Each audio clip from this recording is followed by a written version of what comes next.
permanent, but this is not going to be temporary but permanent. We have to be critical thinkers, we have to analyze. And our ancient philosophy of Nachiketa, who always questioned everything that was told to him, he never accepted it as it is. So same thing will happen in the future. Whatever AI says, we have to critically start talking about it, thinking about it, analyzing it, and make use of that entire information which we have gathered, converting it into knowledge, and that knowledge into maybe future applications which are required. And that is why, even though our curriculum is going to be changed or continuously being changed, that is not going to be enough, because there are many technological innovations, changes happening in the world around, and therefore we have to be well prepared for that. And that is why there are certain terminologies which have become in vogue, especially in industry, from the perspective of employability. That is reskilling, upskilling, and whatever skills you had, you have to forget them and learn new skills. And these terms of terminologies have also been practiced of late.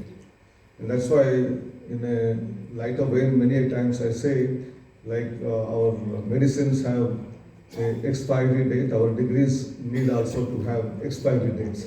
And after 10 years, if you still do not have additional learning in terms of courses from online, offline, wherever it is, your degree should be invalidated, the degree. And if you have to revalidate it, there must be a stamp that your degree is validated for next 5 years, next 10 years. And that is the order of the day today. So that is how artificial intelligence may have to be made use of by all of us.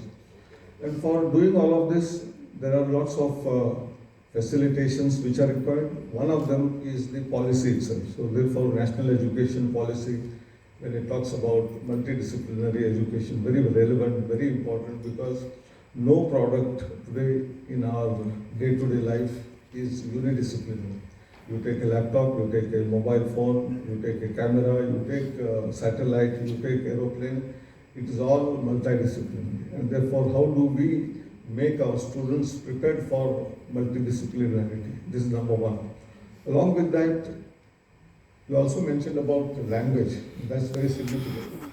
Because in India, even after about 75 years of independence, right from about 0.3, 0.4% of the gross enrollment ratio in higher education, we have come a long way to about 29-30%. And our goal in NEP is to reach 50% in the next 10 years. And of course, remaining 50% also must have skill sets so that they are employable, they are entrepreneurial. And therefore, in order to take all of these forward, we necessarily to have multidisciplinarity and also taking care of the last man in the remotest possible area. And that's why the education which you mentioned about giving it to the slum dwellers, and also seeing that children are fast learners than the people of our age, we are slow learners. Maybe whether slow or fast, all of us need to be given that equitable access to all the people in this country, and of course finally to the entire globe. But we should start from our own home, and that's why taking technology to the remotest places is possible through today internet revolution as well as 4G, 5G revolution. Most of the villages are covered with fiber optic connectivity, nearly 70% of them.